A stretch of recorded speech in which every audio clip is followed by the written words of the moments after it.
Lithium iron phosphate battery की जो as होती है वो 10 से 20 साल निकलते हैं इसको। ये डिपेंड करता है कि आप किस यूसेज में इसको लगा रहे हैं। 20-30 एम्पेयर की यूसेज में जो आम होती हैं तो उसमें 10-15 साल निकलते हैं, क्योंकि इसके 2500 साइकिल्स होते हैं compare to lead acid battery, उसके 500 साइकिल्स होते हैं। तो अगर इसमें हम ओनली 80% डेप्थ ऑफ डिस्चार्ज करेंगे तो इसमें 12,000 तक साइकिल मिल सकते हैं या 8,000 तक साइकिल मिल सकते हैं। तो अगर 100% डिस्चार्ज करेंगे तो 2500 साइकिल इसमें मिलते हैं, उस वो भी लगभग 10 साल के करीब हुआ, तो 9 साल तक ये बैटरी चलेगी। और इसमें कोई एसिड वैसिड नहीं डालना है, ना ही कोई मेंटेनेंस है। इसमें थोड़ी सी सेफ्टी की का ख्याल रखना है, तो ये फिर बैटरी बहुत लंबी चलेगी।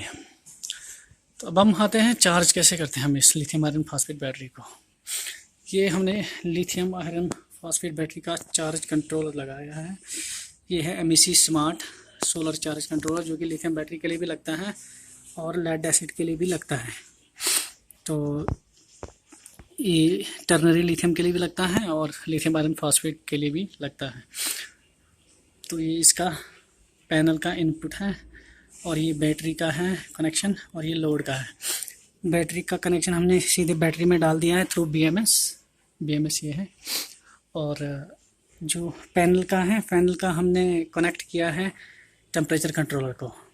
अगर ये टेम्परेचर विंटर्स में 5 डिग्री सेल्सियस से नीचे चला जाएगा तो ये चार्जिंग करंट को कट करेगा, क्योंकि अगर -0 डिग्री से नीचे लिथियम आयरन फॉस्फेट को चार्ज करेंगे तो ये बैटरी ख़राब हो जाएगी, परमानेंट डैमेज हो जाएगा। इसलिए हमने टेम्परेचर प्रोटेक्शन डाली है, खुद डाली है W1209 टेम्परेचर कंट्रोलर की मदद से। जब ये 5 डिग्री सेल्सियस जाएगा टेम्परेचर, इंटरनल टेम्परेचर, तो ये कट करेगी चार्जिंग। तो फिर चार्जिंग कहाँ से आती है, हमने चार्जिंग का ये वायर जो है फिर हमने यहाँ निकाला हुआ है, जो यहाँ पे सॉकेट है, यहाँ से हम चार्ज करते हैं इनपुट। तो ये है हमारा चार्जिंग।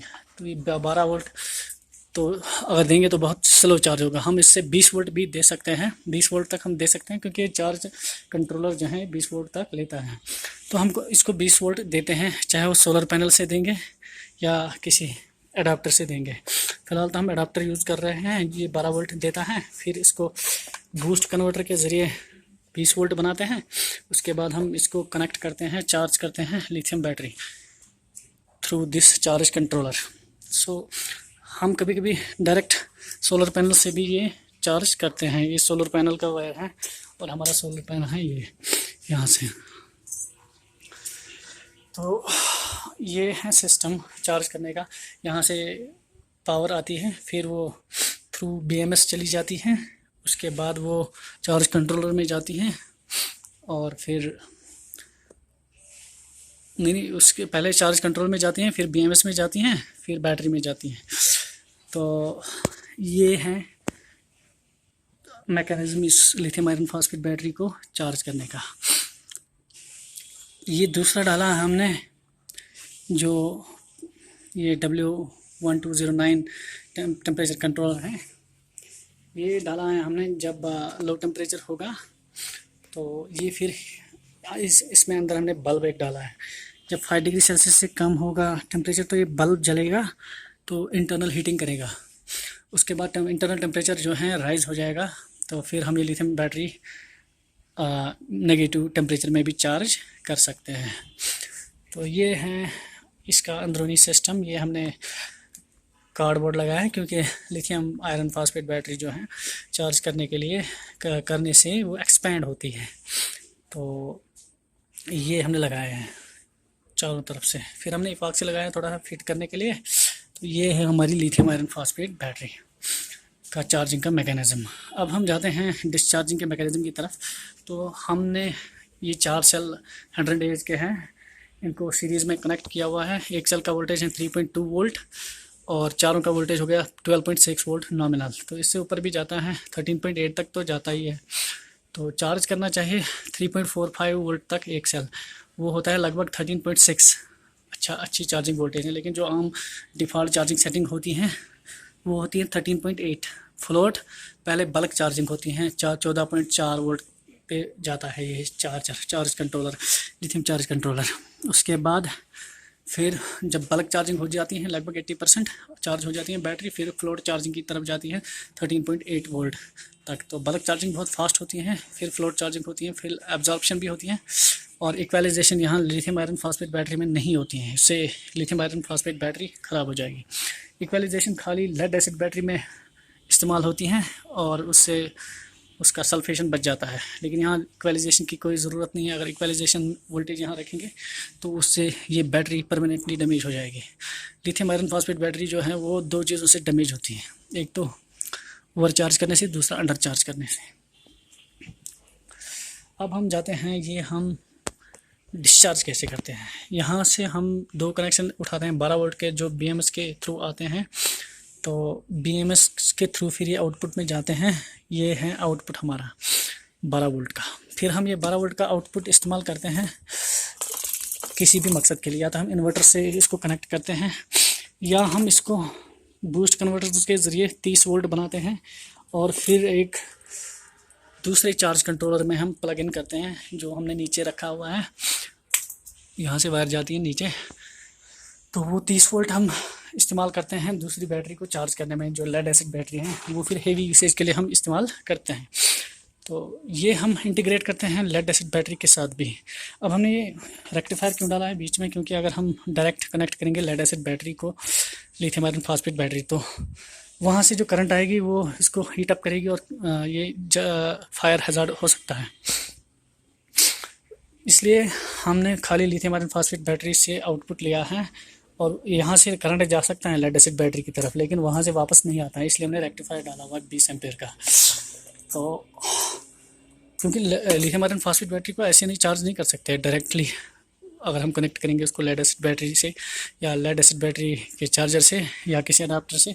इसको पहले हम lithium iron phosphate charge controller से कनेक्ट करते हैं, तभी हो सकता है चार्ज, क्योंकि ये ज़्यादा वोल्टेज टॉलरेट नहीं करता है और ज़्यादा इसमें करंट टॉलरेंस भी ज़्यादा नहीं है। ये बैलेंस इसलिए इसमें BMS होता है। जब ये इसका वोल्टेज ज़्यादा होता है, ओवर वोल्टेज होती है, तो BMS चार्जिंग को स्टॉप करता है। दूसरी बात, जब ये हम चार्ज करेंगे तो ये सेल्स बैलेंस होनी चाहिए, तो BMS वो काम भी करता है। ये पैसिव बैलेंसर है, ये सेल्स को चार्ज करता बैलेंस रखता है। 3.2 वोल्ट पर लगभग सबको रखता है। जब कोई सेल 3.2 वोल्ट से ज़्यादा जाती हैं तो BMS उसको ब्लीड करती हैं, उससे करंट ड्रा करती हैं, ताकि उसका वोल्टेज जो है 3.2 ही रहे। तो ये BMS का काम है। जब अंडर वोल्टेज होती हैं, कम वोल्टेज होती हैं 2.5 वोल्ट, तो ये डिस्चार्ज को बंद कर देता है। उससे भी हमारी जो बैटरी हैं, सेल्स हैं, वो बच जाती हैं। BMS की बहुत किस्में होती हैं। ये पैसिव बैलेंसर हैं, दूसरे एक्टिव बैलेंसर्स होते हैं, वो हम दूसरी वीडियो में डिस्कस करेंगे। तो हमारी ज़रूरत नहीं है हमें एक्टिव बैलेंसर्स। तो हम आउटपुट की तरफ आते हैं। या तो हम ये 12 वोल्ट किसी इन्वर्टर में कनेक्ट कर सकते हैं डायरेक्टली, फिर हम चला सकते हैं कोई भी लोड 100 एम्पेयर तक का। तो या फिर हम इसको बूस्ट करते हैं और फिर कोई भी वोल्टेज जो हमें चाहिए, 30 चाहिए, 20 चाहिए, उसको हम फिर यूज़ कर सकते हैं। नीचे हमने लगाया है आशा पावर का 20 का जो सूर्य 60, तो वो 100 वोल्ट तक इनपुट लेता है। जब हम 30 वोल्ट उसको देते हैं रात को, तो वो फिर हमारी बैटरी को रात को चार्ज करता है। तो रात को ये लिथियम आयरन फॉस्फेट बैटरी हमारी लेड एसिड बैटरी को चार्ज करती हैं और हमारा सारा जो है लोड चलाती है रात को। तो दिन को तो वो डायरेक्टली सोलर पैनल से चार्ज होता है। तो इसके अलावा भी हमारे पास सोलर पैनल है, लेकिन रात को हम लिथियम बैटरी से चार्ज करते हैं। तो जो ये डिस्चार्ज का मामला हो गया। तो अभी हम चार्ज कर रहे हैं lead acid lithium iron phosphate battery जो है चार्ज कर रहे हैं हम। या तो सोलर से हम डायरेक्ट चार्ज करेंगे, या फिर हम इस अडाप्टर से चार्ज करेंगे, जो कि प्लग किया हुआ हमने मेंस में प्लग किया हुआ है। ये अडाप्टर 12 वोल्ट देता है, फिर इसको बूस्ट कन्वर्टर 20 वोल्ट बनाता है, फिर ये अंदर जाता है इनपुट, और ये जाता है इस चार्ज कंट्रोलर में, जो इसको लेड एसिड बैटरी की चार्जिंग के हिसाब से कन्वर्ट करता है।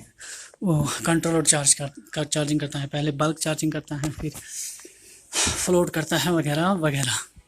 तो ये था हमारा हमारी लिथियम आयरन फॉस्फेट बैटरी, जो कि इंडिया की first DIY lithium iron phosphate battery है।